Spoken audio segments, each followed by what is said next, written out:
ГСП онлайн. Городские новости сейчас.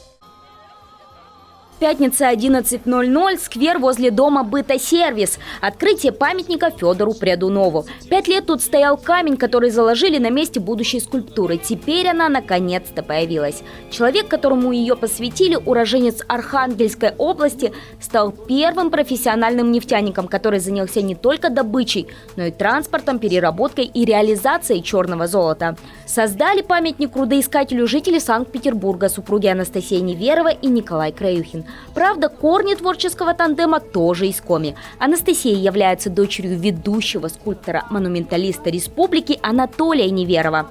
Он также принимал непосредственное участие в создании новой ухтинской достопримечательности.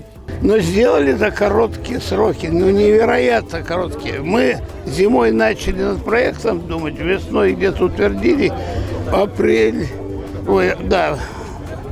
в мае уже был слеплен и отдан формовку. Форматора стали формовать, и летом уже литейщики отливали. Это рекордные сроки. Выполнена скульптура из бронзы. Как отмечает скульптор Анатолий Неверов, изначально фигура Прядунова выглядела весомее. При отливке она дала усадку на 7%. Но все равно творческая группа осталась довольна выполненной работой. Создание памятника, как и сквер вокруг, спонсировали последователи Прядунова нефтяники, а именно Ухтинский нефтеперерабатывающий завод.